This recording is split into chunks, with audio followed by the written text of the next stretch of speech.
mengingkari sifat ini. Kemudian termasuk ilhad dalam sifat itu di samping mengingkari, yaitu apa? Menetapkan sifat bagi Allah, yaitu dengan sifat-sifat yang bertentangan dengan kesempurnaan Allah, dan Allah tidak menetapkannya. Seperti orang Yahudi mengatakan apa? Innallaha faqir wa nahnu aghniya. Allah tuh fakir, Allah tuh itu adalah zat yang banyak butuhnya, sementara kita adalah makhluk yang kaya. Makanya Allah senantiasa minta.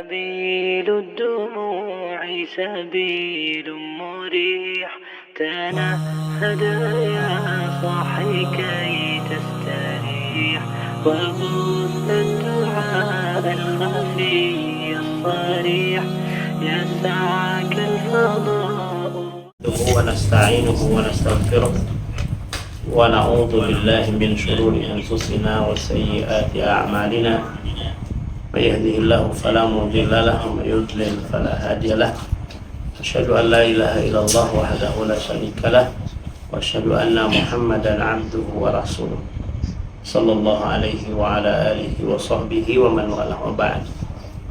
Teman-teman semua yang dirahmati Allah Subhanahu wa taala, insyaallah kita melanjutkan bahasan kita berkaitan dengan membacakan kitab Masailul Jahiliyah, dan kita masuk di poin ke 38, yaitu berkaitan tentang ilhad dalam sifat Allah, yaitu ilhad dalam sifat Allah, yaitu melenceng dalam sifat Allah. Salah satu yang merupakan perkara jahiliyah, yaitu apa? Mereka dalam sifat-sifat Allah itu terjadi penyimpangan. Mereka berprasangka kepada Allah mengikuti hawa nafsu mereka. Itu adalah sifat jahiliyah, ya. Artinya ketika berbicara tentang ini, judul umumnya adalah penyimpangan dalam nama dan sifat, tapi beliau merinci langsung dengan sifat Allah. Dan poin sekarang 38, 39 sampai 40 itu bercerita tentang ilhad. Beliau mulai dengan ilhad dalam sifat Allah. Ilhad, ya, artinya al-mail, lahdun, lahad. Kita disebut liang lahad, artinya karena miring. Disebut liang lahad karena miring, lahad.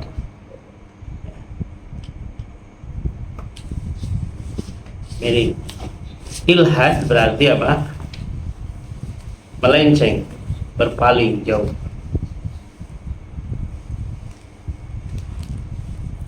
Fis sifat, dalam sifat. Yang dimaksud di sini adalah sifat-sifat Allah. Kita ketahui bahwa orang-orang musyrik atau orang-orang jahiliyah atau orang kafir ahlul kitab pada saat itu, mereka mengenal Allah, tapi mereka terjadi penyimpangan dalam rububiyahnya. Mereka terjadi penyimpangan dalam uluhiyahnya, jelas ini yang paling pokok. Kemudian pula mereka terjadi penyimpangan dalam sifat, sehingga ayat-ayat Al-Quran dan hadis-hadis Nabi bercerita tentang Allah itu dalam tiga hal ini, ya. Bercerita tentang rububiyah, yaitu bercerita tentang perbuatan Allah, ya. Bercerita tentang uluhiyah, bercerita tentang perbuatan hamba yang wajib dilakukan di hadapan Allah untuk Allah. Itu disebut ibadah. Bercerita tentang sifat atau nama-nama, itu menjelaskan tentang Allah memperkenalkan dirinya kepada makhluknya dengan sifat-sifat tersebut. Seperti itu. Yang konsekuensinya kita semua harus benar dalam rububiyahnya, uluhiyah, asma wa sifat. Tapi banyak orang yang menjegal tentang hak Allah yang Allah beritakan dalam Al-Quran ini, rububiyah, uluhiyah, dan asma wa sifat. Seolah-olah mereka mengatakan bahwa yang membagi ini adalah pembagian yang keliru. Padahal pembagian taksim adalah tinjauannya dari dua sisi. Pertama, takribun lil fahmi. Yang pertama adalah untuk mendekatkan pemahaman, yaitu adalah dia merangkum, meringkas kesimpulan dari informasi yang Allah sampaikan kepada, dan itu adalah penelaahan para ulama. Setelah muncul penelaahan, maka hasil penelaahan itu dilihat kenapa muncul tersebut, apa pendalilannya. Ketika benar, maka didapatkan para ulama tidak ada yang berselisih, ya. Karena itu adalah merupakan konsep yang dibuat, ya, dalam merangkum kesimpulan yang harus dipahami tentang permasalahan tersebut, yaitu tentang Allah Subhanahu wa Ta'ala. Itu yang pertama. Jadi di sini disebutkan itu takrib lil faham. Yang kedua, disebutkan oleh para ulama tentang perincian ini, itu sebagaimana disebutkan dalam Al-Quran, munculnya pembahasan tersebut liwujudil mukhalafah bidzalik, karena terjadi penyimpangan. Ya, Allah Subhanahu wa Ta'ala menjelaskan rububiyahnya karena orang musyrik pun ada yang musyrik dalam rububiyahnya. Allah menjelaskan tentang uluhiyahnya karena orang musyrik itu justru penyimpangannya dalam uluhiyahnya. Disebutkan tentang nama-nama dan sifat Allah, Allah memperkenalkan diri, Allah begini, Allah begitu, karena orang-orang jahiliyah menyimpang di situ. Kita cek saja satu contoh, ya. Ketika bercerita tentang Allah Subhanahu wa Ta'ala yang mengatur kehidupan kematian, yaitu muncul mereka disebut kaum duhriyun, mengingkari Allah, mengingkari adanya Allah. Di antaranya adalah apa? Kaum duhriyun. Mereka mengatakan wa ma yuhlikuna illa dahar. Kita binasa itu karena perubahan waktu. Jadi waktulah yang merubah sehingga terjadi binasa.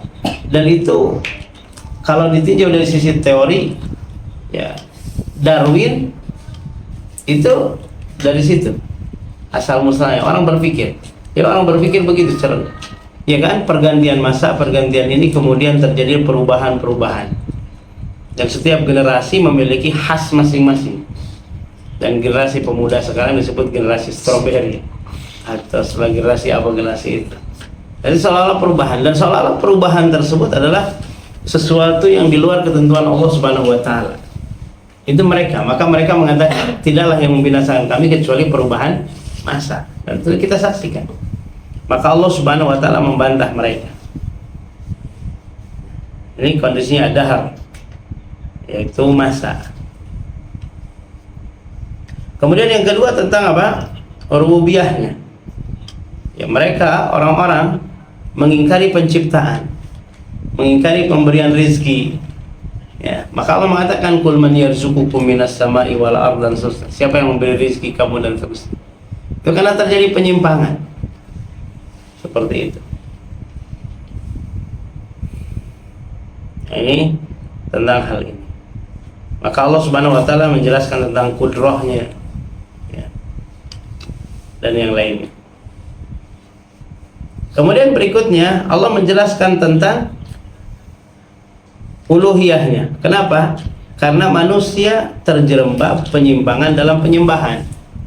Maka yang terjadi penyimpangan dalam penyembahan, imma karena memang tadi kekeliruan dalam mengingkari Allah Subhanahu wa Ta'ala, atau kekeliruan dalam menafikan rububiyah Allah, sehingga konsekuensi setelahnya adalah apa? Dia tidak mungkin beribadah kepada Allah, nggak mungkin. Andai beribadah pun tidak mungkin murni. Kenapa? Karena ada keyakinan lain. Ini tentang apa? Demikian juga berikutnya adalah penyimpangan dalam sifat. Kalau dalam uluhiyah banyak, ya ayuhan nasu ubudu rabbakum iyyaka na'budu wa iyyaka nasta'in. Ini sebagai bantahan karena banyak penyimpangan. Seperti umpamanya orang-orang menyekutukan Allah dalam penyembahan. Allah menceritakan siapa Lata, Allah menceritakan siapa Uzza, siapa Mana. Allah menceritakan siapa berkaitan dengan Wad, Suwa, Yaghus, Ya'uq, Nasr. Itu semua untuk menjelaskan penyimpangan dalam ibadah. Begitu. Kemudian dalam asma wa sifat, keyakinan asma wa sifat, sampai nanti disebutkan tentang sifat Allah yang akan kita bahas ini. Allah Subhanahu wa taala menyebutkan Allah punya dua tangan. Kenapa? Karena orang Yahudi mengingkari hal tersebut, ya. Disebutkan, ya. Gullat aydihim wa lu'inu bima qalu. Allah Subhanahu wa taala, ya, menjelaskan itu adalah sebagai bentuk bantahan. Maka dimunculkan. Nah, dengan itu para ulama menyebutkan, maka alasan pembagian taksim itu tadi disebutkan, yaitu untuk membantah kekeliruan. Adanya bantahan secara penyebutan secara terperinci dalam masalah ini. Kenapa tidak disebutkan Allah Rabbuna, cukup Allah Rabbuna saja, ya? Padahal Allah menyebutkan dalam Al-Quran, innalladzina qalu rabbuna Allah tsumma istaqamu. Disebutkan orang yang berkata Rabb kami adalah Allah di situ, kemudian mati di atas itu, maka Allah turunkan rahmatnya, kan? Tatanazzalu alaihim malaikatu alla takhafu wa la tahzanu. Ya, kenapa tidak dicukupkan itu saja? Tapi Allah menyebutkan rinciannya. Ternyata orang yang mengatakan Rabbunallah itu yang dimaksud apa? Mereka terbebas dari penyimpangan dari orang-orang musyrik, orang ahlul kitab, penyimpangan dan berbagai hal di situ. Maka masuk dalam kategori Rabbuna. Dikatakan di dalam hadis itu, qul amantu billahi tsumma istaqim. Katakanlah aku beriman kepada Allah kemudian istiqomah. Ini disebutkan. Maka munculnya taksim itu ya dari situ. Sehingga kita begitu mau masuk diperkenalkan dengan agama yang mulia ini, ya disitulah ulama menjelaskan tentang inilah yang harus dipahami. Ya, ini tentang taksim ini. Ya, anda yang umpamanya kita tidak menerima taksim itu nggak usah disebutkan ini tauhid ini harus dalam 3 hal, nggak usah. Ya nggak apa-apa. Tapi catatannya semua yang Allah informasikan kamu harus benar dalam itu.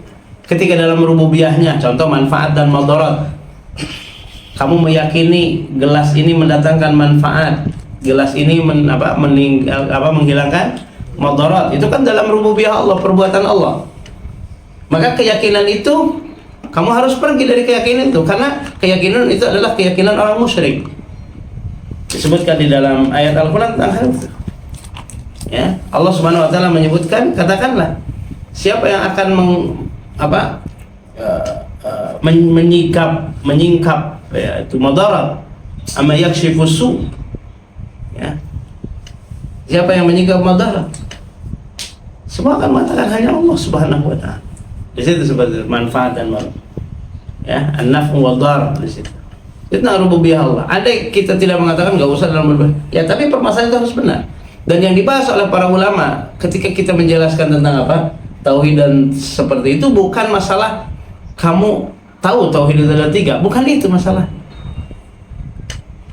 Karena ketika menyebutkan kamu tahu tauhid ada 3, itu tidak bermanfaat kalau ternyata tidak terrealisasi. Yang dibutuhkan adalah realisasi. Mungkin ada orang tidak menyebutkan, saya tidak menyebutkan tauhid itu terbagi 3, tauhid itu terbagi 5, nggak masalah. Tauhid terbagi, tapi harus benar dalam masalah itu. Ya. Sekalipun di mutaakhirin menyebutkan orang yang menyebutkan tauhid itu tidak terbagi 3 itu, ya banyak identiknya sesuatu yang memang di luar di luar istidlal yang benar. Seperti itu. Maka para ulama pun menyebutkan tauhid itu dalam 2 hal, berkaitan dengan ilmu, berkaitan dengan amal, tuntutan. Dengan ilmu ya tauhid rububiyah, uluhiyah, wujud Allah. Dengan amal itu tauhid uluhiyah. Begitu, seperti itu. Tauhid disebut tauhid talab dan tauhidul ilmi. Nah, ini. Maka taksimnya seperti itu. Ya, jadi kalau mamanya ada pemahaman, contoh mamanya ketika bercerita tentang saya gak perlu bahasa Arab itu yang namanya kalimat itu terbagi 3, isim, fi'il, huruf, gak perlu. Ya gak apa-apa. Asal ketika kamu berbicara bahasa Arab atau membaca tentang Arab dan yang lainnya kamu paham. Oh ini begini, ini cara banyak begini dan seterusnya. Kalau begini harus begini. Begitu. Karena taksim itu muncul karena ada untuk apa? Meringkas, merangkum. Pokoknya di sini disebutkan salat fardu wudu ada 6 dalam mazhab Syafi'i. Kenapa disebutkan 6? Itu adalah supaya meringkas. Orang ingat bahwa lamun wudu nu genep ieu eueuh berarti teu sah salah sahiji. Itu hanya sekedar untuk meringkas, ya. Antum hafal rukun wudu itu adalah 6, tapi antum wuduna teu balik teu sah. Gitu. Paham nggak? Itu yang dimaksud. Taksim itu adalah untuk memudahkan kita merealisasikan amal yang diperintahkan Allah Subhanahu wa taala. Nah, salah satu dalam bab ini sifat. Nah, kita telah menjelaskan penyimpangan dalam rububiyah, uluhiyah dan uluhiyah di situ dalam pembahasan sebelumnya. Salah satu pembahasan tentang jahiliyah adalah bercerita tentang sifat Allah yang dilakukan oleh orang-orang jahiliyah. Yaitu disebut ilhad. Disebut apa? Disebut ilhad. Ya. Itu melenceng al-main. Sifat itu adalah sesuatu yang diinformasikan yang merupakan bagian dari zat tersebut, itu sifat. Ya. Maka tidak ada satu perkara pun kecuali memiliki banyak sifat, ya. Dan sifat ini, ya, dikatakan di dalam hal ini sifat bagi Allah Subhanahu wa taala, para ulama menjelaskan ada 2, ya. Yang pertama ada sifat yang berkaitan dengan zat, sifat zat, ya. Yang kedua adalah ada sifat yang berkaitan dengan sifat fi'liyah, ikhtiyariyah. Dan taksim ini juga untuk memahamkan gitu. Sifat dzatiyah artinya sifat yang memang berkaitan dengan zat itu, la yanfaq anha, tidak terpisah. Dan sifat dzatiyah seperti ini istilahnya kaitannya betul-betul orang akan menyebutkan tuntasnya kesempurnaan. Yang kedua adalah sifat yang sifatnya fi'liyah. Disebut fi'liyah itu karena kaitan dengan Allah berbuat sesuai dengan kehendaknya. Maka disebutkan sifat fi'liyah ini adalah sifat yang bercerita tentang iradah Allah. Oleh karena itu sebagian ini ahlul kalam mengatakan nggak usah ada sifat ini, kembalikan aja, takwilkan sebagai iradah. Makanya setiap sifat yang kedua ini, fi'liyah ini, itu ditakwil menjadi iradah. Iradatul thawab, iradatul azab, iradatul rizq, iradatul in'am, iradatul ta'dzib. Begitu. Yang sifat dzatiyah itu ada 2. Yang maknawiyah, akliyah, ada yang sifatnya khobariyah. Kalau yang maknawiyah, nah ini antum harus paham dulu ini, karena ini kalau kita memahami taksim ini ketika dijelaskan tentang sifat-sifat yang dibacakan dalam ayat Al-Quran dan yang lainnya, oh ini masuknya ke sini sehingga begini, dan alasannya kenapa terjadi penyimpangan. Dan taksim ini tadi disebutkan karena munculnya penyimpangan, ya. Dan mereka ketika disebutkan taksim ini nggak suka. Kenapa? Karena ya asalnya kan tidak disebutkan dalam Al-Quran dan hadis Nabi SAW. Iya, secara penyebutan taksim itu. Karena disebutkan taksim itu karena munculnya penyimpangan. Contoh, sifat dzatiyah itu ada 2. Yang pertama adalah maknawiyah, maknawiyah akliyah. Dan sifat maknawiyah akliyah ini semua orang, ya, istilahnya semua orang akan mudah memahaminya. Sekalipun ada orang menyebutkan Allah tidak punya sifat.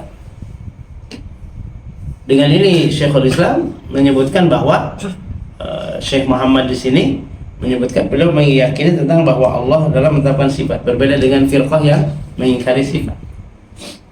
Karena ada sekelompok orang yang menisbahkan kepada Islam tapi mengingkari Allah punya nama dan sifat, Allah tidak memiliki sifat. Seperti itu. Yang sifatnya akliyah ini itu akal nggak bakalan, karena di situ kalau disebut dihilangkan sifat ini itu pasti mutlak naqas, mutlak kurang. Contoh sifat dzatiyah yang akliyah manawi ini, contoh sifatnya al-hayyu.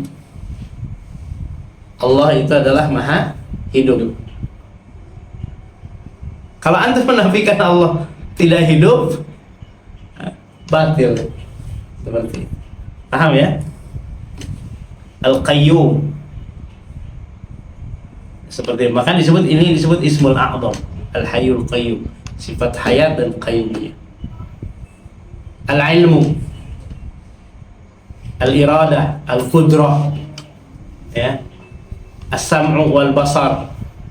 Ini kalau mamanya antum ingkari hilang, nggak ada Allah itu kan. Paham ya? Ma'nawi. Ini yang disebutnya ma'nawiyah. Itu akliyah. Akal tidak bahkan akal bisa menetapkan, ya. Salah satu ciri ketuhanan memiliki sifat sempurna, yaitu al-hayatul kamilah, hidup yang sempurna, ilmu yang sempurna. Ini adalah akliyah. Kalau dilihat dalam Al-Quran jelas semuanya bercerita itu, ya. Paham ya? Dalam Al-Quran. Kemudian yang kedua, sifat dzatiyah ini. Ini adalah sifat dzatiyah yang sifatnya khobariyah. Khobariyah ini bertumpu kepada adanya khobar. Akal gak bisa berselancar di situ. Dan sifat dzatiyah khobariyah ini itu diingkari oleh ahlul kalam. Karena kalau menetapkannya berarti Anda menyatakan Allah itu berjasad, disebut mujassimah. Nah, kalau mamanya antum pernah ketemu dengan orang mengatakan, wah akidah antum tajsim, jassim. Kenapa? Karena di sini bercerita tentang sifat dzatiyah khobariyah. Artinya sifat dzatiyah khobariyah ini, kalau tidak ada informasi dalam Al-Quran ataupun hadis, gak mungkin akal masuk di situ. Dan di situ muncul perdebatan itu karena muncul dalil, apakah kita mentakwil, mengingkari, atau menetapkan sesuai dengan lafaz dan maknanya.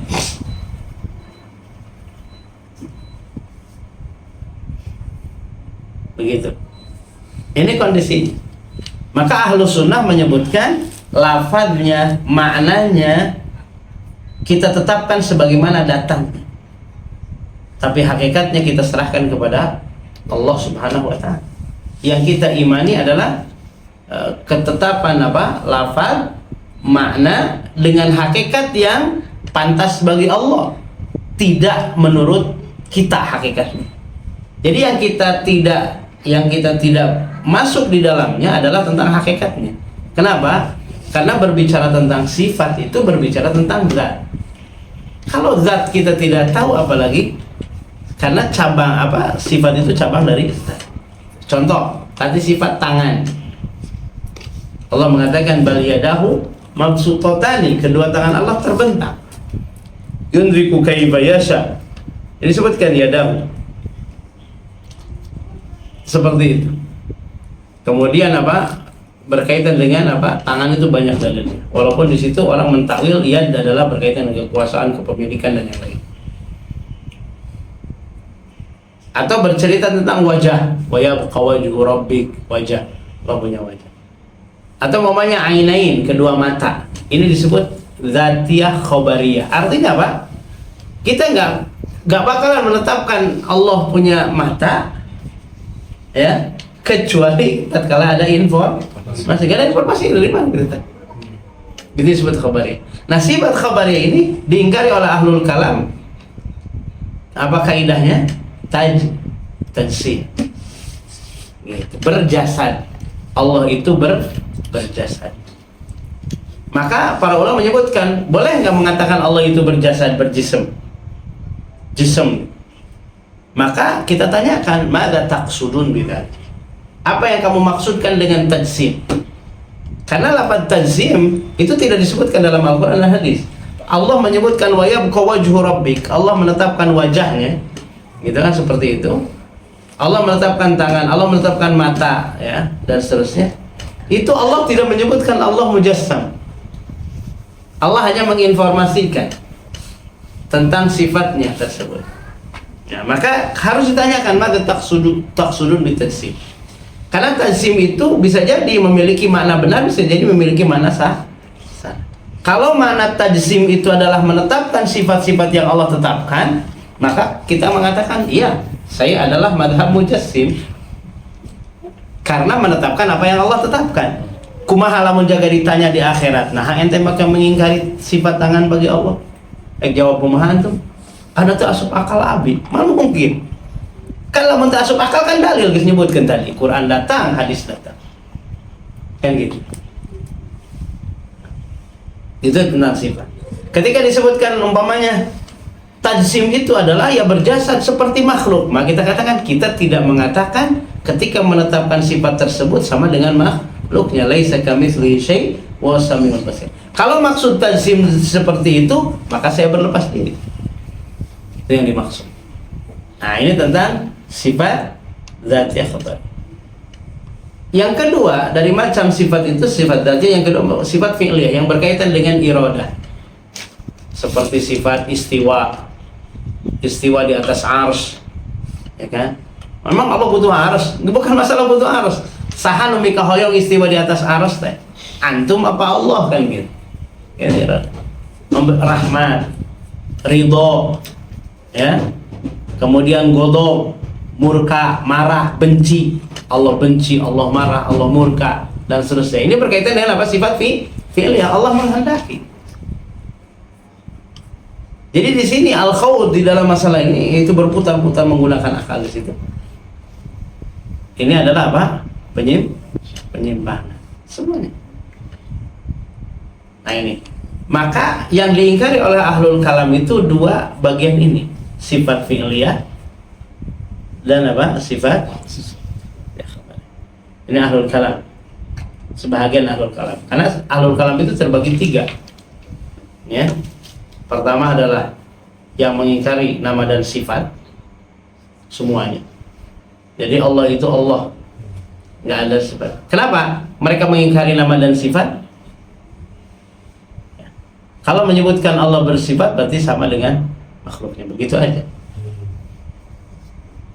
Jadi iradatu tanzih, semua ahlul kalam ini adalah menginginkan kesucian. Makanya para ulama apa? Tidak ini. Dan yang dimaksudkan menafikan itu tidak menyebutkan. Kemudian yang kedua adalah orang yang menafikan sifat tidak dengan nama, namanya ada, tapi tidak mengandung sifat, nama hanya sekedar nama saja. Yang ketiga adalah menetapkan nama dan menetapkan sebahagian sifat yang sifatnya akliyah, akal tidak menolak. Jadi mereka menetapkan sifatnya berdasarkan akal, yang disebut sifat dzatiyah ma'nawi. Nah, ini kondisi. Ini ahlul kalam. Nah, yang disebutkan tadi, sebagian ahli kalam itu menafikan yang khobariyah dan apa? Yang fi'liyah, ini yang ketiga. Yang ketiga. Dan kalau umpamanya kita di negeri kita, ya itu adalah kebanyakan yang nomor tiga ini. Ya, menetapkan apa? Sifat yang berkaitan dengan dzatiyah, akliyah, ma'nawiyah. Dan para ulama mengatakan penetapan itu juga mereka laisa dalilan awalan wa innama isbatun bil aqli thumma yadhhaba, yani taliban dalilan.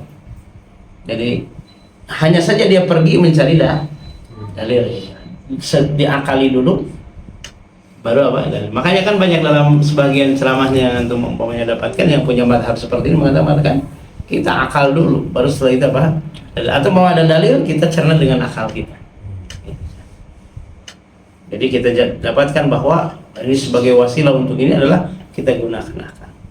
Maka kita katakan standar akal itu akal antum dengan akal Nabi, dengan sahabat, mau standar akal yang mana yang dipakai.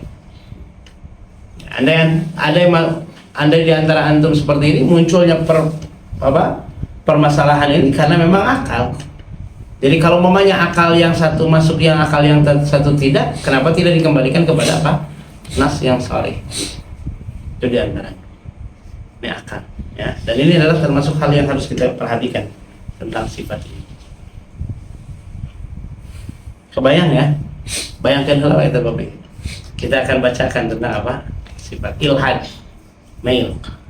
Nah, sebutkan ke qaulillahi ta'ala, kemudian disebutkan seperti firman Allah Ta'ala, beliau menyebutkan dalam surat Fussilat.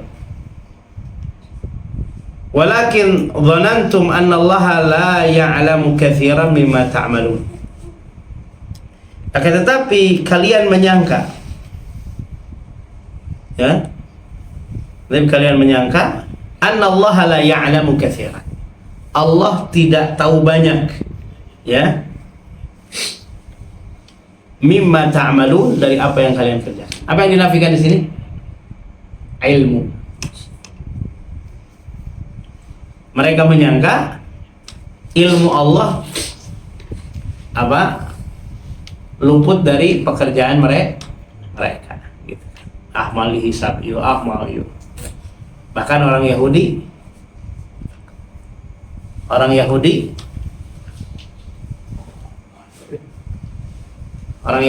itu adalah Muhammad.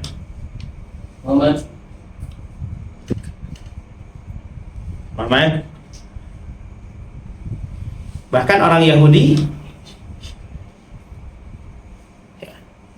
ketika berbicara tentang hal ini, mereka mengatakan andai diazabkan hanya beberapa hari saja, illa ayyamam ma'dudah, kan gitu. Atau menyebutkan dalam hal yang lain tentang hal seperti ini. Banyak dalil tentang hal tersebut. Ini prasangka mereka, dhon al-jahili. Itu prasangka jahili tentang Allah, yaitu apa? Mereka ilhad dalam sifatnya, yaitu menafikan sifat ilmu yang sempurna, ya. Bahkan mereka menafikan sifat kudrah, ya. Bagaimana kalau momennya sudah jadi tulang belulang kok bisa dibangkitkan lagi, gitu kan? Ini kan ilhad dalam sifat kudrah Allah Subhanahu wa ta'ala. Makanya Allah menyebutkan innallaha ala kulli syai'in qadir, innallaha alimun bidzatis sudur, dan seterusnya. Itu menjelaskan sebagai bantahan tentang pengingkaran mereka terhadap sifat-sifat Allah Subhanahu wa ta'ala. Ini yang pertama, mengingkari sifat ini. Kemudian termasuk ilhad dalam sifat ini di samping mengingkari, yaitu apa? Menetapkan sifat bagi Allah, yaitu dengan sifat-sifat yang bertentangan dengan kesempurnaan Allah, dan Allah tidak menetapkannya. Seperti orang Yahudi mengatakan apa?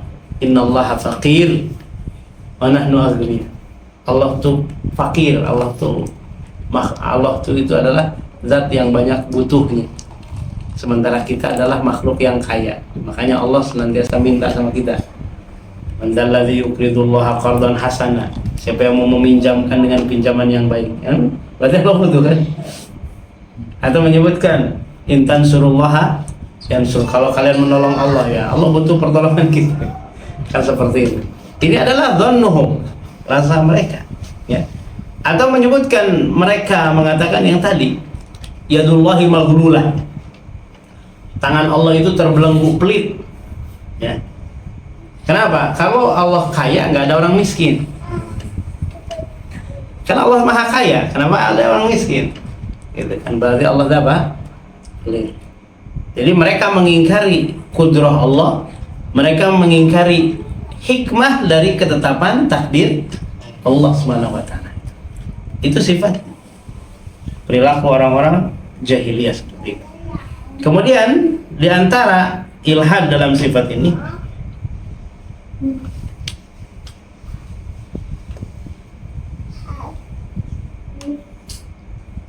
yaitu apa?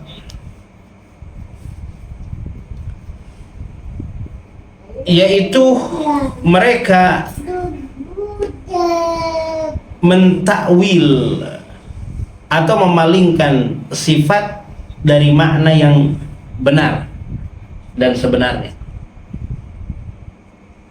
Takwil, menyelewengkan.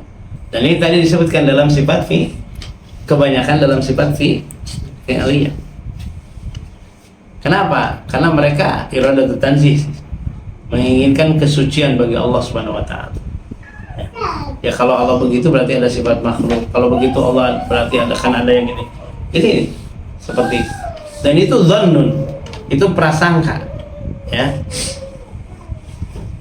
Seperti itu. Kemudian yang ke berapa? Yang keempat yang disebut dengan apa? Ilhad dalam sifat diantaranya adalah apa? Isbatuha wa nafyuha lillahi bimujarradit tafakkuril uqul. Jadi menetapkan dan meniadakan sifat bagi Allah itu dengan bentuk tafakkur akli saja. Tafakkur akli, dihayalkan, dibeginikan kalau begini dan seterusnya. Dan senantiasa hidupnya dengan apa? Talazuman. Kalau begini nanti begini, kalau begini nanti begini, kalau begini nanti begini. Padahal kaidah dalam sifat itu apa? Laisa kamitslihi syai' wa huwas samiul basir. Itu kaidah. Tidak ada yang serupa dengan Allah sesuatu apapun. Jadi tidak ada serupa. Dan di sini yang disebutkan tidak ada serupa di sini adalah hakikatul. Hakikat. Ya. Paham ya? Kalau umpamanya tidak ada yang serupa bagi Allah Subhanahu wa taala sedikit pun, al-misal. Kemudian Allah menyebutkan setelahnya, wa huwas samiul basir. Jadi yang tidak serupa apa? Hakikatus sam'i wal basar. Tapi penamaan as-sam' wal basar ada bagi Allah? Ada. Jadi kalau orang membaca laisa kamitslihi syai' saja, maka dia akan mampu menafikan seluruh sifat yang Allah tetapkan. Kalau orang membaca wa huwas samiul basir saja, maka semua sifat yang Allah sebutkan akan disamakan dengan makhluk. Jadi kalau ahlul kalam sampai kepada apa? Laisa kamitslihi syai'. Jadi kalau namanya kan Allah laisa kamitslihi syai'. Coba awas sabadana. Wa huwas samiul basir. Ada enggak ulama yang mengatakan wa huwas samiul basir itu berarti apa? Allah itu sama dengan makhluk. Dan Allah menetapkan sifat as-sam' wal basar di situ, apa yang terjadi pada makhluk. Kesempurnaan yang ada pada makhluk yaitu as-sam' wal basar Allah tetapkan bagi dirinya. Tapi ada yang enggak, yang terbesit ketika menyebutkan as-sam' wal basar berarti kalau menyebutkan as-sam' wal basar menyamakan Allah dengan makhluk, enggak ada. Karena Allah mendahulukan dengan apa? Laisa kamitslihi syai'. Tidak yang serupa dengan Allah.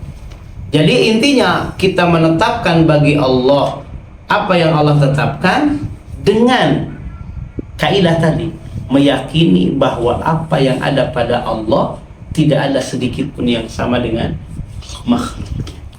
Maka disebutkan di Ahlus Sunnah itu adalah apa? yakni mengimani tentang apa yang ditunjukkan dalam dalil dalalahnya, penunjukan tersebut. Makna ya, maknanya di situ. Jadi ketika disebutkan orang berebut tentang apakah Allah istiwa atau tidak dan seterusnya, tanyakan heula. Ayeuna tetepkeun ayana istiwa saha gitu. Jadi gak usah rebut, oh ini orang mentakwil begini ke sini, orang mentakwil begini, kan ini enggak. Pertanyaan yang menetapkan adanya istiwa sampai terjadi perselisihan itu siapa yang menetapkan adanya istiwa? Dan disitulah Allah menguji kesederhanaan kita dalam melihat lemahnya diri kita. Kalau Allah Subhanahu wa taala bukan zat yang maha ghaib, dengan sifatnya yang maha ghaib, orang nggak bakalan mengingkari. Karena ketika orang mendengar tentang Arsul Ar-Rahman, Ars Allah Subhanahu wa taala, kemudian manusia akan berada di surganya, yang soleh ini adalah di bawahnya, kemudian orang akan melihat Allah dan seterusnya. Maka kalau terlihat langsung tidak ada ujian. Sehingga sebagian ulama mengatakan, kenapa saya kembali mengimani tentang istiwanya Allah di atas arsy? Saya khawatir ketika Allah bertanya, kenapa engkau tidak menetapkan Allah? Atau kenapa engkau mengingkari istiwanya Allah di atas arsy? Oh, tidak masuk akal. Gak jadi jawaban. Karena Allah menyebutkan. Apa yang akan dijawab di hadapan Allah Subhanahu wa ta'ala? Pada karena itu berbicara tentang sifat Allah sama berbicara tentang zat. Paham ya? Jadi kalau zat itu adalah, kita tahu Allah itu adalah zat, wujud, ada di situ. Kemudian akan ditanyakan kan, kalau Allah ditetapkan dengan sifat ada berarti sama dengan makhluknya. Makanya Syekhul Islam menyebutkan tentang kaidah kepada orang yang menetapkan sifat sebahagian dan mengingkari sebagian yang lain, disebutkan ketika kamu menetapkan satu sifat, wajib bagi kamu menetapkan seluruh sifat yang Allah informasikan. Karena semua yang menetapkan sifat mesti mengatakan ini sifat bagi Allah, dan ini khusus bagi Allah. Sifat ini Allah tidak ada sama dengan makhluk.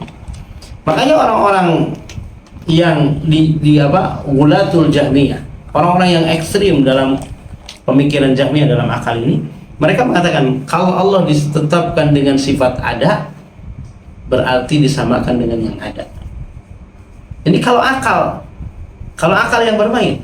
Kalau Allah tidak disifati dengan, kalau Allah disifati dengan tidak ada, berarti kita samakan Allah dengan yang tidak ada. Maka mereka mengatakan Allah itu tidak disebut ada dan tidak disebut tidak ada. Kenapa? Karena ingin mensucikan Allah kan di situ. Nah, tapi Ahlus Sunnah itu alhamdulillah fitrahnya senantiasa terjaga oleh Allah Subhanahu wa ta'ala. Kenapa? Karena dia tunduk kepada wahyu di situ. Itu perbedaan. Allah taala alam. Nah, ini ilhad. Jadi ilhadnya dalam sifat seperti tadi, ya. Itu menetapkan sifat bagi Allah dengan sifat, boleh ditambah dengan yang keberapa? Yang kelima, yaitu menetapkan sifat-sifat bagi Allah dengan sifat-sifat yang ada pada makhluk. Itu yang kelima, itu ilhad dalam Allah. Demikian bahasan kita yang bisa disampaikan, dan pertemuan yang akan datang insyaallah berkaitan dengan ilhad fil asma, yaitu penyimpangan dalam asma. Ada pertanyaan, silahkan. Terima kasih tering doa jazakumullah khairan kepada Ustaz atas ilmunya yang bermanfaat. Baik, untuk selanjutnya apabila ada yang ingin bertanya dipersilahkan. Ustaz, berkaitan dengan sifat ilhad tersebut dijelaskan kan bahwa kaum jahiliyah itu tidak menyukai ketika mereka disandarkan sifat ilhad ini. Tapi saya juga pernah mendengar atau berkata tidak bahwa sebenarnya orang-orang kafir zaman dulu ketika disebut kafir mereka tidak bermasalah karena emang secara mungkin maknanya itu hanya menutup dari apa yang dijelaskan oleh Rasul, misalkan bahwa Allah Esa dan sebagainya, mereka menutup. Nah, itu perbedaannya gimana Ustaz? Ketika dia disebut kafir dia tidak masalah, tapi disebut ilhad menyimpang dia masalah.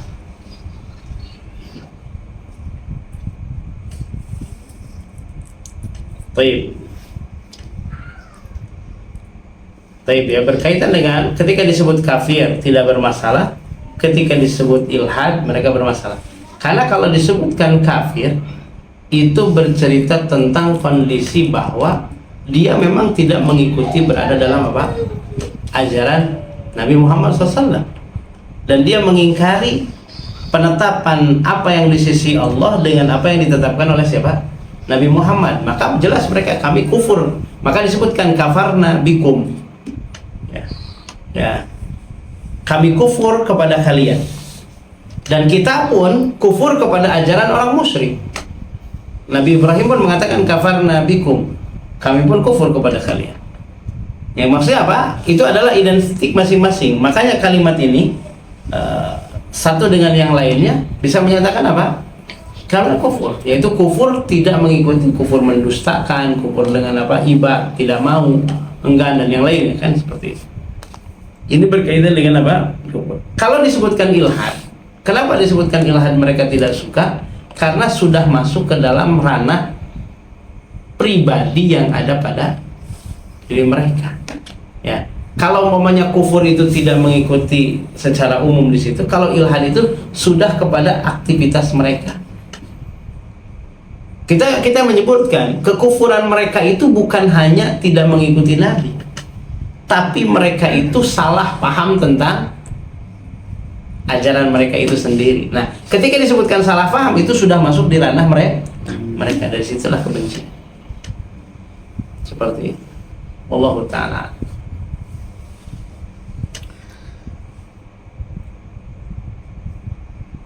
Barakallahu fiik kepada Ustaz, semoga menjadi pencerahan bagi yang bertanya. Apabila ada yang ingin bertanya, kami persilakan, masih ada waktu. Sudah memiliki pertanyaan, tapi di luar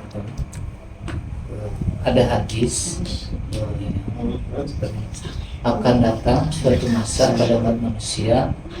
Pada masa itu tidak ada yang bermanfaat kecuali dinar dan dirham. Nah, bagaimana derajatnya atau maknanya bagaimana? Karena hadis tersebut sudah dipakai menjadi trik marketing oleh lembaga atau perorangan, bahkan yang berlatarnya itu sunnah atau ibadul agamis. Terus pertanyaan kedua, kapan waktu terbaik sholat isya yang diakhirkan? Nah, hadis yang akan masa itu hanya bermanfaat emas dan perak, itu adalah salah satu riwayat yang didatangkan. Ada pula riwayat yang lain justru di suatu masa di tanda hari kiamat itu ya tidak akan ada manfaat lagi apa? Harta dan kekayaan. Allah Ta'ala. Kalau dijadikan kepada marketing di situ sungguh tidak relevan. Karena di situ yang bermanfaat adalah hanya emas dan perak, berarti kan tidak ada kaitannya dengan marketing.